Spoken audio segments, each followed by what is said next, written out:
Hello friends, मैं प्रमोद सिंह आप सभी का स्वागत करता हूं अपने यूट्यूब चैनल एजीएस स्टडी में। और जब तक ये वीडियो आपको पहुंचेगा तब तक जेएसएससी सीजीएल के बारे में जो नोटिफिकेशन आया है उसके 2-3 दिन बीत चुके होंगे। इस दौरान आपके दिमाग में बहुत सारी चीज़ें चल रही होंगी। कई सारे वीडियो आप यूट्यूब पर देख चुके होंगे और तब ये वीडियो मेरा आप तक पहुंच रहा है। आखिर मैं आपको इस वीडियो में क्या दे रहा हूं, ये पहले हम आपको बता देते हैं। उसके बाद आप चाहे तो कंटिन्यू आगे आप मेरा वीडियो को देखें या तो आप लीव कर ले, ये आपकी मर्ज़ी है। देखिए, जेएसएससी सीजीएल की जो भी आई है उसमें आप लोगों ने जितने भी वीडियो देखे होंगे उन सब वीडियो में आपको बताया गया कि नोटिफिकेशन आया है, कितने पद हैं, कौन से पद हैं, कितने सीट और बढ़ने के चांसेस हैं, इसका सिलेबस क्या है, सब कुछ। और अंत में लगभग वीडियो जो बनाए हैं उन सभी ने आपने देखा होगा कि सभी अपने इंस्टीट्यूट का या अपने कह सकते हैं कि सिलेबस में जो चीज़ें है शामिल की हुई उसको बेचने का काम है। मैं भी उससे अलग नहीं हूँ, लेकिन मेरा तरीका अलग है। और तरीका ये है कि मेरा काम बेचना नहीं है, मेरा काम आपको हेल्प करना है। कोई भी मेरा जो भी वीडियो या जो भी क्लास होगा वो फ्री है, किसी के लिए कोई शुल्क नहीं है। आप चाहे तो ज्वाइन करें, ना चाहे तो नहीं ज्वाइन करें, ये आपकी मर्ज़ी। चलिए देख लीजिए, ये वीडियो देखिए, उसके बाद आपको समझ में आएगा कि मैं आपको इसमें बताने वाला क्या हूँ। जैसा कि बोर्ड पर आपने लिखा हुआ देखा होगा कि जेएसएससी सीजीएल 2021 और 22, कोई भी एग्ज़ाम क्रैक करने का, कोई भी एग्ज़ाम यदि आप सफल होना चाहते हैं तो उसके कई सारे स्टेप होते हैं। उन सारे स्टेप की जानकारी दे पाना एक वीडियो में ज़रा मुश्किल होता है। फिर भी मैं प्रयास कर रहा हूं कि ये वीडियो में आपको जितने हो सकते हैं उन सारे स्टेपों को मैं कंक्लूड करके बताऊं, कर सकते हैं कि उसको संक्षेप में बताऊं। हो सकता है ये वीडियो आपका 25 से 30 मिनट तक चला जाए, तो भी आप एक बार ये वीडियो ध्यानपूर्वक आप देखिएगा। यदि ये वीडियो आपको सेटिस्फाइड नहीं करता हो तो आप फिर से इस मेरे चैनल का वीडियो मत देखिएगा। लेकिन यदि आप जेएसएससी सीजीएल की तैयारी कर रहे हैं तो एक बार इस वीडियो को पूरा देखिए। आप सेटिस्फाइड हो तो मेरे चैनल के वीडियो को जो आपको जेएसएससी सीजीएल के लिए है उसको देखेंगे।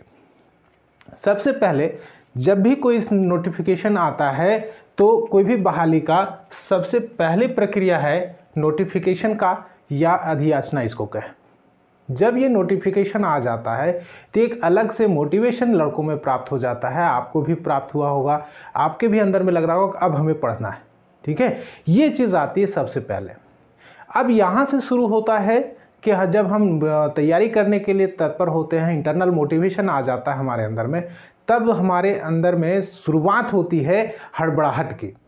तो आप अभी हड़बड़ाए नहीं, अभी हड़बड़ाए नहीं। मैं आपको गारंटी देता हूं कि एग्ज़ाम होने में एटलीस्ट कम से कम 6 महीने के समय में आपको मिलेंगे। एग्ज़ाम आप जिस समय अपियर होंगे तो आपको कम से कम 5 से 6 महीने मिलेंगे। कोई फरवरी मार्च में एग्ज़ाम नहीं होने वाली। ठीक है, तो 5 से 6 महीने में आप बहुत अच्छी तैयारी कर सकते हैं। जून में इसकी एग्ज़ाम होगी, उससे पहले एग्ज़ाम होने के चांसेस नहीं हैं। ठीक है, चलिए आगे हम बताते हैं सिलेबस के बारे में। हम बहुत सारे वीडियो देख चुके होंगे, बस हम 2 मिनट का इसमें बता रहे हैं। क्या है इसमें, पीटी नहीं है, मेंस है, डायरेक्ट एक दिन का एग्ज़ाम है। एक ही दिन में 3 पेपर लिए जाएंगे अलग अलग शिफ्ट में। ठीक है, आपको तीनों का एग्ज़ाम देना है। फर्स्ट पेपर में आपका क्वालिफाइंग नेचर का रहेगा जिसमें कि हिंदी इंग्लिश है। उससे हिंदी इंग्लिश मिला करके 120 क्वेश्चन आपसे पूछे जाएंगे, जिसमें हिंदी से 60, इंग्लिश से 60। आप चाहे तो सिर्फ हिंदी की तैयारी कर सकते हैं। यदि उसमें आपका मार्क्स आ जाता है तो आप उसमें कर सकते हैं, यानी कि 30% मार्क्स लाने हैं तो 30% 120 का निकाल लीजिए। ठीक है, 120 का 30% कितना होगा, 36। सॉरी 120 का 30% कितना होगा, 36 होगा। तो आप 36 निकाल लीजिए, 36 लाने का प्रयास कीजिए, हिंदी से लाइए या इंग्लिश से लाइए या दोनों मिला करके लाइए, ये आपके ऊपर निर्भर करता है। आप कैसे तैयारी करते हैं ये आप देख लीजिए। हिंदी इंग्लिश क्वालिफाइंग नेचर का है, ज़्यादा ध्यान इसलिए दीजिए कि हमको इसको पास करना, पास आप हो जाते हैं बस उतना ही। आप 36 की जगह पर 40 ले जाइए, 45 तक ले जाने का प्रयास कीजिए, 45 आ जाता है आप दिमाग हटा दीजिए, ठीक है।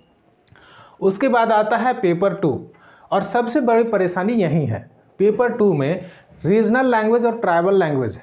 रीजनल लैंग्वेज कहने का मतलब है क्षेत्रीय लैंग्वेज, और ट्राइबल लैंग्वेज यानी कि जनजातीय भाषा। जनजातीय भाषा में मुंडारी, कुरमाली ये सब है, और क्षेत्रीय भाषा में आपका खोटा हो गया, ठीक है। तो अब आप इसकी तैयारी कैसे करते हैं, मार्केट में कई सारे बुक्स भी अवेलेबल हैं। अब आपको ये देखना है कि कौन सा बुक किसको सेटिस्फाई करता है, किस सिलेबस में वो मिलता है। रह गई बात कि कुछ लैंग्वेजेस को पुट किया गया है, जो आपको भी मालूम है, अंगिका को पुट कर दिया गया है, भोजपुरी को पुट कर दिया गया है एक लेटर के थ्रू हेमंत सोरेन के। तो आप उसको देख लें, आपके अनुसार आपका देखना है कि आप कौन चूज़ करते हैं, ठीक है। एक ये है, थर्ड में है, पेपर थर्ड में आपको देखना है कि पेपर थर्ड सामान्य ज्ञान है, लेकिन सामान्य ज्ञान के साथ में इसमें मैथ रीजनिंग को भी इंक्लूड किया गया है, प्लस झारखंड इसमें है। जीएस 30 मार्क्स का 30 क्वेश्चन आएंगे, मार्क्स नहीं कह रहे, 30 क्वेश्चंस कह रहे हैं, ठीक है। 30 क्वेश्चन है जीएस से। तो जीएस यहाँ कहने का मतलब है कि हिस्ट्री, पॉलिटी, इकोनॉमिक्स और ज्योग्राफी, ठीक है। ये 4 से प्लस आप करंट इवेंट्स इसमें जोड़ सकते हैं। जनरल साइंस से 20 marks, maths 20, reasoning 20, computer knowledge से 20 और झारखंड से 40 क्वेश्चन है, ठीक है। ये आपका सिलेबस है कमोबेश, जो समरी के रूप में आपको बता रहे हैं, ठीक है। अब उसके बाद जो तीसरा स्टेप आता है, जब हम सिलेबस समझ लेते हैं उसके बाद हमें लगता है कि सर अब इसकी तैयारी कैसे करें। तैयारी हम कैसे करें ताकि हमारा एग्ज़ाम क्रैक हो जाए, क्या करें, उसके लिए मैं आपको कुछ टिप्स बता रहा हूँ। उसके लिए आप ध्यान से समझिएगा चीज़ों को, और मेरा मानना है कि उन चीज़ों को यदि आप फॉलो करते हैं तो आप सक्सेस पा सकते हैं, आप उस क्रैक कर सकते हैं एग्ज़ामों को। सबसे पहले तैयारी में क्या करना है कि आपके पास कितना समय है ये आप देख लीजिए, ठीक है। आप ये दिसंबर का महीना आपका ख़त्म हो गया, दिसंबर 2021 अब ख़त्म होने वाला है, ठीक है। अब ख़त्म होने वाला है, तब अब काउंट कर लीजिए, जनवरी, फरवरी, मार्च, अप्रैल, 4 महीना आप लेकर के चलिए, ठीक है। ये 4 मंथ्स में आपको कंप्लीट करना है ये तीनों सिलेबस, ठीक है। अब 4 मंथ्स में आप किस रूप से स्ट्रैटेजी बनाते हैं, क्या स्ट्रैटेजी रहेगी वो आप देखेंगे, मैं भी आपको स्ट्रैटेजी बताऊंगा, लेकिन पहले इसको यानी कि कितना समय है उसके अनुसार से, या हो सकता है कि आप अपना कम समय निकालें कि 4 महीना की जगह पर आप 3 महीना का लेकर के चलें, 1 महीना रिवीजन का लेकर के चलें, ठीक है। उसके बाद जब ये आपका समय पता चल जाता है, सिलेबस पता है, तो एक चीज़ और कीजिए। इससे पहले मैं चूँकि यहाँ अवेलेबल नहीं करवा रहा हूँ, लेकिन आप सबके पास मोबाइल है, सब कोई जानता है मोबाइल को कैसे यूज़ करना है। आप देख लीजिए जेएसएससी का जो पिछला एग्ज़ाम हुआ है, ठीक है, जेएसएससी का पिछला एग्ज़ाम में जहाँ जनरल साइंस के क्वेश्चन पूछे गए हैं, जीएस से क्वेश्चन पूछे गए हैं, उसका स्टैंडर्ड क्या है, ठीक है। एक बार मैं आपको सजेस्ट कर रहा हूँ, एक बार आप ज़रूर पिछले एग्जाम्स को के क्वेश्चन को ज़रूर देखें, आपको एक आइडिया मिलेगा कि हमको कितने डीप तक स्टडी करना है। जब तक ये आपको नहीं मालूम रहेगा ना कि आप क्या पढ़ना है, जैसे हम हमेशा अपने स्टूडेंट्स को ये बताते हैं कि क्या पढ़ना है और क्या नहीं पढ़ना है, ये समझिए। जब तक ये नहीं समझेंगे तो आप रामायण महाभारत के पोथी उठा करके पढ़ते रहिए, नतीजा 0 भी हो सकता है, ठीक है। चलिए, उसके बाद आप अपने आप में देखिए कि आप किस सब्जेक्ट में स्ट्रांग है, किस सब्जेक्ट में वीक है। मे भी हो सकता है कि जिनका जीएस सेक्शन बहुत अच्छा है मैथ रीजनिंग में वीक हो, या जिनका मैथ रीजनिंग अच्छा है, बहुत अच्छा है, तो उनका जीएस सेक्शन कमज़ोर हो। अब यहाँ अब एक बार फिर से हम आपको देखते हैं कि देखिए ये सिलेबस जो है, जो सिलेबस सेट किया गया है ना, उसको सेट करने के पीछे देखिए कि कितना बड़ा दिमाग काम करता है सरकार का या सरकारी संस्थाओं का, जो कि सिलेबस को तैयार करने के समय क्या क्या ध्यान रखते हैं। यदि सिर्फ मैथ से क्वेश्चन पूछे जाते, मैथ रीजनिंग का वेटेज ज़्यादा रहता, तो ये भारी पड़ जाता मैथ रीजनिंग वाले का, जिनका बहुत अच्छा है, जीएस वाले फेंका जाते। आप जीएस वाले के लिए यदि ज़्यादा वेटेज रहता तो मैथ वाले फेंका जाते, क्योंकि ऐसा होता है कि मैथ रीजनिंग में जो अच्छे हैं उनका जीएस सेक्शन कमज़ोर होता है, खास करके साइंस बैकग्राउंड वाले का। तो ये इस स्थिति में देखिए यहाँ आपको हेल्प किया। अब इसको पैटर्न को समझिएगा क्या है। जनरल साइंस से 30 क्वेश्चन है और जनरल स्टडी से यानी कि सामान्य अध्ययन से, जिसमें कि हिस्ट्री, ज्योग्राफी, पॉलिटी, इकोनॉमिक्स आएगा, करंट इवेंट्स भी आएंगे, तो जीएस सेक्शन में इन चारों सब्जेक्ट से आपका 30 क्वेश्चन है। 30 क्वेश्चन आपका साइंस से है और 40 क्वेश्चन झारखंड से है। तो 40, 30, 70, 20, 90 क्वेश्चन आपका आ रहा है किससे, तो जो जनरल कंपटीशन की तैयारी कर रहे हैं, झारखंड के जनरल कंपटीशन की तैयारी कर रहे हैं, चाहे आप जेटेट की तैयारी कर रहे हो या फिर आप किसी भी एग्ज़ाम की तैयारी कर रहे हो, तो ये 3 सेक्शन तो आप पढ़ ही रहे हो। ठीक है, झारखंड भी आप पढ़ ही रहे हो, अंदेशा में कि शायद इसको ऐड कर दिया जाए 6 to 8 में। तो आप झारखंड पढ़ रहे हो या टीजीटी की तैयारी कर रहे हो तो भी आप झारखंड पढ़ रहे हो, तो इस हिसाब से उनके लिए ये प्लस पॉइंट होता है क्योंकि वो इसको पढ़ रहे हैं, उनकी तैयारी पहले से चालू है।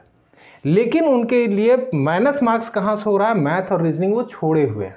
ठीक है, तो ये मैथ और रीजनिंग आप इस जीएस सेक्शन को आप इतना मजबूत कीजिए और इस सेक्शन को मैथ और रीजनिंग में, मैथ में आप यदि आप नहीं जानते हैं, आपका मैथ एकदम वीक है, आप 0 हैं मैथ में, तब इस स्थिति में और आप तैयारी करना चाहते हैं, एग्जाम में भी अच्छा करना चाहते हैं, तो आप एक काम कीजिए, मैथ का बेसिक चीज़ को पहले आप कंप्लीट कर लीजिए ये 3 महीने में।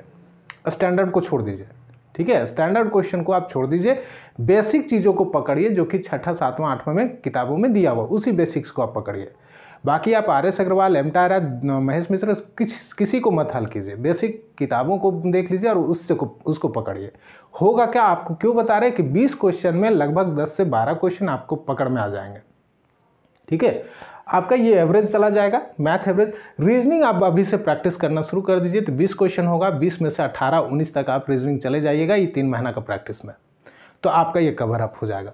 आपके रीच में कौन कौन आ गया, ये 90 इधर, 10 क्वेश्चन इधर, 100, 120, कंप्यूटर का 120, यानी कि 140 क्वेश्चन तक आपका रीच में आ गया। लेकिन यदि आप कंबाइंड कर लेते हो, सब की तैयारी करना स्टार्ट करते हो, तो आपको पता चलता है कि हम कहाँ मार कर रहे हैं। ठीक है, सबसे बड़ा चीज़ होता है कि आप ये देखिए, एक ऐसा नहीं कि 150 क्वेश्चन पूछ रहा है और 100 क्वेश्चन इधर से पूछ रहा है, तो 250 क्वेश्चन हमको बनाना है तभी हम मेरिट में आएंगे, ऐसे नहीं हो सकता। आप 250 क्वेश्चन में लगभग आप 80-85% क्वेश्चन टच करना है, 80% का टारगेट लेकर के चलिए, हमको अचीव करना, मार्क्स अचीव करना। अब 80% के लिए ऐसा जरूरी थोड़ी है कि 80% हमारा इसी में आ जाएगा। ये 250 का यदि आप निकालेंगे तो 250 का कितना होगा, 25, 80, 200 क्वेश्चन आपको मारना है। अब 200 क्वेश्चन में आप 100 मार्क्स रीजनल लैंग्वेज को 100% ले करके चलिए कि 200 क्वेश्चन में से 100 मार्क्स में इसमें तो 90 कम से कम हमको जाना है यहाँ, और 110 इसमें से, 150 में से 110 तो कम से कम आप कर सकते हैं। ठीक है, समझ में आई बात। फिर से एक बार इसको समझ लीजिए कि यदि 250 का क्वेश्चन का 80% हम निकालते हैं तो कितना होता है, 200 क्वेश्चन। ठीक है, और 200 क्वेश्चन यदि आप करते हैं तो अब हम एश्योर आपको कर रहे हैं कि 200 क्वेश्चन आपका सही होता है तो सिलेक्शन लिस्ट में आपका नाम जरूर होगा। ठीक है, अब इस स्थिति में आपको क्या करना, आपको हम नहीं बोल रहे हैं कि 250 क्वेश्चन को हिट कीजिए, 200 क्वेश्चन को हिट कीजिए, 200 क्वेश्चन आप सही कीजिए, और 200 क्वेश्चन में आपका 100 मार्क्स आपका रीजनल लैंग्वेज का भी जुड़ा हुआ, 100 क्वेश्चन यहाँ भी है। अब 100 क्वेश्चन में आप इसकी इतनी अच्छी तैयारी कर लीजिए, जैसे आप खोरठा रखते हो, तो खोरठा का अभी देखिए लड़ाई चल रही है, अभी बताएंगे इसके बारे में, लेकिन खोरठा रखते हो तो खोरठा का इतना अच्छा तैयारी कर लीजिए कि यदि 100 क्वेश्चन पूछे जा रहे हैं तो 100 में से 80 प्लस 85 प्लस मेरा जाए, 80 से 90 के बीच में आपका स्कोर रहे खोरठा में, 80-90 क्वेश्चन आप सही करके आ रहे हो। ठीक है, उसके बाद अब 80-90 यहाँ मेरा हो गया, तो ये 150 में हमको कितना जाना है, 110, यही ना। अब 110 हम जा रहे हैं, 110 115 जा रहे हैं, तो हम कहाँ जा रहे हैं। अब इसमें से जो आपको सेक्शन वीक लग रहा है उस पर तो एवरेज जाइए, बाकी बात सेक्शन को एकदम कंप्लीट कर दीजिए। चाहे जो हाल करना हो। कहने का मतलब है कि जब आप प्रिपरेशन करते हो तो वीकनेस और स्ट्रांगनेस को ध्यान में रखें, ठीक है, उसके अकॉर्डिंग कीजिए। उसके बाद है बुक्स और गाइडेंस, ठीक है।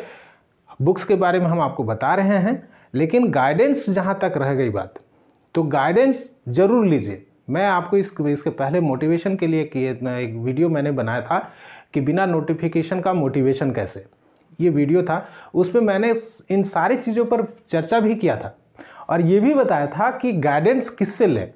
गाइडेंस आपको सबसे अच्छा दे सकता है टीचर, बशर्ते वो प्रोफेशनल अपने नॉलेज को सेल नहीं करता।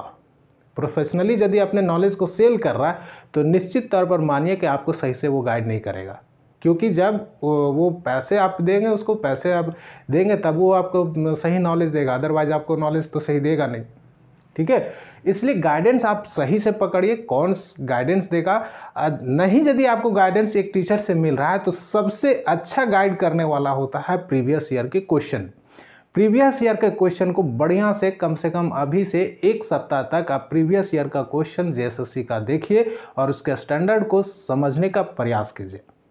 जब वो स्टैंडर्ड एक बार आपको समझ में आ जाएगा ना, तो आप खुद, अरे भाई आप जेएसएससी की एग्ज़ाम की तैयारी कर रहे हो, स्नातक हो, तो आपके अंदर में इतनी एबिलिटी ज़रूर होगी। ऐसा थोड़ी है कि मैट्रिक पास करने वाला स्टूडेंट और आप में कोई अंतर नहीं होगा। मैट्रिक पास करने वाला स्टूडेंट या मैट्रिक वाले स्टूडेंट को आजकल बताना नहीं पड़ता पढ़ना क्या, तो आप तो उससे ज़्यादा मेच्योर हो। आप ये फाइंड आउट कर सकते हो कि स्टैंडर्ड उस प्रीवियस ईयर क्वेश्चन दे करके आप समझ सकते हो क्या स्टैंडर्ड रहेगा, आप उसके आधार पर तैयारी कीजिए, ठीक है। उसके बाद बुक्स क्या है, देखिए, यदि आप जीएस सेक्शन में तैयारी कर रहे हैं, जीएस सेक्शन में कहने का मतलब हिस्ट्री, पॉलिटी, ज्योग्राफी का, तो सबसे बढ़िया है कि JCERT यानी कि झारखंड में स्कूलों में जो किताबें चल रही हैं, 6ठा, 7वां, 8वां, 9वां, 10वां में जो किताबें चल रही है हिस्ट्री, ज्योग्राफी की, वो किताबें आप पढ़िए। प्लस यदि आप ज़्यादा पढ़ना चाहते हैं तो लूसेंट आप पढ़िए। पहले आप JCERT की किताबों को पढ़िए। अब इसमें हम इसको क्यों आपको बोल रहे हैं, क्योंकि इन किताबों में क्या है सो बता रहे हैं, क्या यूनिक चीज़ है। JCERT की किताबों में झारखंड में जो विद्यालय में स्कूलों में जो किताब चल रही है, उन किताबों में बीच बीच में झारखंड से संबंधित चीज़ें दी गई हैं। और आपको बता रहे हैं कि जेपीएससी का क्वेश्चन में झारखंड के कई सारे क्वेश्चन जो जल्दी अन्य किताबों में नहीं मिलता, वो उस स्कूली किताबों में लिखा हुआ मिला है, ठीक है। अब ध्यान रखिए कि इसको पढ़ना है, आपको 2 बेनिफिट मिलेंगे, झारखंड भी आपका कंप्लीट होगा, ठीक है। तो इस चीज़ के लिए JCERT का 6th, 7th, 8th, 9th and 10th का तो हिस्ट्री नहीं है, हिस्ट्री वैसा नहीं है, ज्योग्राफी आप पढ़ सकते हैं, ठीक है। 6, 7, 8, 9 तक की किताबें आप जरूर पढ़िए। देख लीजिएगा कि इंडियन हिस्ट्री पढ़ना है, 9th में भी इंडियन हिस्ट्री नहीं है, 1-2 चैप्टर है, तो सिर्फ वही 1-2 चैप्टर जो इंडिया से जुड़ा हुआ है वही टॉपिक आपको पढ़ना है, ठीक है। ये आप समझ लीजिए। अब आते हैं जनरल साइंस का, तो जनरल साइंस में भी फिर वही चीज़ आपको बोलेंगे कि आप JCERT का ही बुक आप पढ़िए, ठीक है। JCERT की किताबें पढ़िए 6, 7, 8 तक का, ठीक है। 6, 7, 8 तक का। यदि आपका स्टैंडर्ड और अच्छा बढ़ाना चाहते हैं 9, 10 तक जाइए, ठीक है। 6, 7, 8, 9, 10 इतना आप जरूर कीजिए। ये 4 महीने में मैं भी कह सकता हूँ कि आप इतना कंप्लीट कर सकते हैं। उसके बाद आप लूसेंट जाइए, पहले नहीं कि लूसेंट आप पकड़िए। मैं कभी आपको प्रेफर नहीं करूँगा कि पहले आप लूसेंट पकड़िए, पहले JCERT की किताबों को पढ़िए। उसके बाद रह गया मैथ और रीजनिंग। जिनका स्टैंडर्ड, जिनका मैथ बिगनर है, मैथ में शुरुआत करेंगे, जिनका मैथ कमज़ोर है, उनके लिए मैं कह रहा हूँ कि आप 6ठा, 7वां, 8वां तक की किताबों को बनाइए जो मैथ्स में है। बाकी बात आप और भी जो किताबें हैं, किताब में मार्केट में जो कंपटीशन के लिए बुक्स हैं, उनको आप अभी छोड़ दीजिए। क्या होगा कि आप एटलीस्ट कम से कम 8 से 10 क्वेश्चन जरूर बना लेंगे। लेकिन यदि आप इसमें जाते हैं तो इतने सारे टॉपिक्स हैं, इतने सारी चीज़ें हैं उसमें कि यदि आप बनाने के लिए बैठेंगे ना, तो यही मैथ्स ही आपका ज़्यादा समय खाएगा और बाकी अन्य सब्जेक्ट, अन्य जो टॉपिक्स हैं उनको आप कवर अप नहीं कर पाएंगे, ठीक है। यदि आप कर पाते हैं तो बढ़िया है, आप कर सकते हैं, ठीक है। रह गया रीजनिंग का, तो रीजनिंग का एक बुक आप ले लीजिए, RS अग्रवाल का भी बुक आता है, जिसका भी जो मार्केट में देख लीजिए, उन बुक्स को आप पढ़िए, उन बुक्स को एक किताब जरूर आप ले लीजिए, ठीक है। और उस किताब के आधार पर आप बनाने का प्रयास कीजिए, साथ में प्रीवियस ईयर का क्वेश्चन जरूर आप पढ़िए, प्रीवियस ईयर का क्वेश्चन आप जरूर सॉल्व कीजिए। उसके बाद है कि आप कंप्यूटर नॉलेज से संबंधित कई सारे बुक्स मार्केट में अवेलेबल हैं। सबसे अच्छी किताब आपको बता रहे हैं जो मार्केट में अवेलेबल है, वो लूसेंट का किताब आप पढ़ सकते हैं, लूसेंट का किताब आप पढ़िए, ठीक है। किसके लिए? कंप्यूटर के लिए। और झारखंड के लिए सबसे अच्छी बुक, नो डाउट, किसी में कोई कन्फ्यूज़न नहीं, जो आदमी कहता, मार्केट में कोई भी आदमी, कितने भी कोई फ्रेंड आपको बोल रहे हो कि ये गलती है वो गलती है, कुछ मत सुनिए, आप इसके लिए मनीष रंजन की बुक पढ़िए, मनीष रंजन की बुक आप पढ़िए, जो डिस्क्रिप्टिव में है, ऑब्जेक्टिव की नहीं बोल रहा हूँ, डिस्क्रिप्टिव का आप मनीष रंजन की बुक्स पढ़िए झारखंड का, बाकी बात आप दिमाग में मत रखिए, ठीक है। क्या क्या पढ़ना है? GS के लिए JCERT, जो कि आसानी से अवेलेबल हो सकती है आपके पास, साइंस के लिए भी JCERT की किताबें पढ़िए, और झारखंड के लिए मनीष रंजन की किताबों को पढ़िए, साथ में यदि JCERT की किताब आप पढ़ रहे हैं तो उसमें भी कई सारे फैक्ट्स आपको मिल जाएंगे जो कि आप ऐड कर सकते हैं, ठीक है। इतने सारे किताब आप पढ़िए, बाकी बात मार्केट में बहुत सारे गाइड आ जाएंगे, अब जैसे ही नोटिफिकेशन आया कई सारे गाइड्स आ जाएंगे, आप उसकी तैयारी उससे कर सकते हैं यदि आपकी मर्जी, लेकिन इतने सारे मटेरियल्स इनफ हैं आपकी तैयारी के लिए, मेरे ऊपर विश्वास यदि है तो आप इससे तैयारी कीजिए, नहीं तो आप एग्ज़ाम में बैठिए और एग्ज़ाम में बैठने के बाद आप आइएगा और JCERT की किताबों को निकाल करके पलट करके देखिएगा, 90% क्वेश्चन वहाँ से नहीं आएंगे तो हमको कहिएगा, ठीक है। इसीलिए मैं इस पर आपको कह रहा हूँ कि इस पर आप फोकस कीजिए। रह गया बात गाइडेंस का, गाइडेंस के बारे में आपको बता रहे हैं। अब सबसे बड़ी बात आती है जिसके बारे में कई सारे यूट्यूब पर कहानियाँ आ रही हैं, मैं भी आपको यूट्यूब पर भी ये कहानी बता रहा हूँ। तो सबसे बड़ा चीज़ है कि सर क्या करें, कोचिंग ज्वाइन करें, ऑनलाइन क्लास करें, या फिर हम सेल्फ स्टडी करें, ठीक है। कोचिंग ज्वाइन करें, ऑनलाइन क्लास करें, या फिर सेल्फ स्टडी करें। अब मैं आपको जो तरीका बता रहा हूँ, शायद आप कहेंगे कि यूट्यूब पर आ रहे हैं और यूट्यूब कहीं आलोचना कर रहे हैं। सोशल मीडिया कोई भी ऐसा साधन नहीं बन सकता जो आपको तैयारी करा दे, ठीक है। कोई भी, मैं पढ़ा रहा हूँ या कोई भी, सोशल मीडिया कभी भी आपको तैयारी नहीं करा सकता, ये गांठ बांध लीजिए। हाँ, ये हो सकता है कि जब आप फ्री हैं, जब आपका मूड नहीं हो बैठ करके पढ़ने का, तो आप आधे घंटे के लिए जो आप दूसरी चीज़ें करेंगे वो आप देख लीजिए, आपका नॉलेज बढ़ा देगा, ठीक है। लेकिन आप इसके आधार पर यदि पढ़ना चाहते तो बड़ा मुश्किल है, कर सकते तो बेहतर है। और सबसे अच्छा उपाय मैं आपको बता रहा हूँ कि बैठ करके घर में आप आज से 8 से 10 घंटा आराम से एकाग्र होकर के 8 से 10 घंटा पढ़िए, मेहनत कीजिए। अभी से 8 से 10 घंटा यदि रोज़ आप पढ़ते हैं तो आप 2 महीने के बाद मेरे से बात कीजिएगा, आपका स्टैंडर्ड आपका इतना अच्छा होगा कि आपको खुद पर कॉन्फिडेंस होगा। क्लास करते हो, क्लास लिमिट होती है, एक लिमिट वो सिलेबस बनाते हैं, एक लिमिट चैप्टर बनाते हैं, एक लिमिट पेज में लिखते हैं, वही चीज़ आपको बताया जाता है। यदि आप सेल्फ स्टडी करते हो तो आप 2 लाइन के जगह पर 20 लाइन पढ़ोगे और उस 20 लाइन में आपको कई सारे फैक्ट्स आपको याद होंगे, आपको कहानी याद रहेगा। लेकिन यदि आप कहीं और ज्वाइन करते हैं या कोई क्लास लेते हैं तो वो एक निश्चित सिलेबस बताते हैं, जो कि मैं बता रहा हूँ JPSC में मेरे कई सारे दोस्तों के साथ ऐसा हुआ। इंस्टीट्यूट ज्वाइन किए, लेकिन इंस्टीट्यूट वालों का हाल क्या रहा है ये आप JPSC PT में देख सकते हैं। वे लड़के ज़्यादा पास हुए जो कि सेल्फ स्टडी में रहे, ठीक है। तो ये एक्सपीरियंस मैं बता रहा हूँ जो लोगों से मैंने देखा है, जो या फिर मैंने अपने स्वयं निजी ज़िंदगी में जो मैंने देखा है उसी को मैं शेयर कर रहा हूँ। बाकी अब आइए आपके ऊपर निर्भर करता है कि आप कैसे तैयारी करते हैं। इतना समय आपने मेरे YouTube चैनल को या मेरे वीडियो को देखने पर दिया है, इसके लिए धन्यवाद। मिलते हैं अगले वीडियो में और कोशिश करेंगे कि झारखंड एवं रीजनल लैंग्वेज से संबंधित जो वीडियो है वो अप टू डेट करते रहें। हाँ, एक चीज़ मैं यहाँ बताना भूल गया कि रीजनल लैंग्वेज की तैयारी कैसे करें। रीजनल लैंग्वेज की तैयारी करने के लिए सबसे अच्छा है कि आप रांची यूनिवर्सिटी की सिलेबस या उसकी जो किताबें हैं उसको मंगवा लीजिए। नहीं होता है तो आप कोई दोस्त रांची में रह रहे हैं तो वहाँ से आप किताबों को परचेज़ कर लीजिए। आप बैठ करके घर में आराम से पढ़िए भाई, उससे अच्छा तैयारी आपको कोई नहीं करा सकता। रांची यूनिवर्सिटी का बुक आप जितना सिलेबस उसको उठा कर देख लीजिए, रांची यूनिवर्सिटी का वो किताबों में सब कुछ मिल जाएगा, उसको आप उठा करके पढ़ लीजिए, कुछ नहीं है। बाकी बात यदि आप बिलीव करते हैं तो मैं आपको खोरठा से संबंधित जितने भी फैक्ट्स हैं वो सारे, और झारखंड से संबंधित जो फैक्ट्स हैं वो मैं आपको वीडियो के थ्रू अवेलेबल करवाऊंगा। आपको यदि बिलीव हो तो आप देख सकते हैं। ठीक है, मिलते हैं अगले वीडियो में। आप सभी का धन्यवाद। Thank you for watching.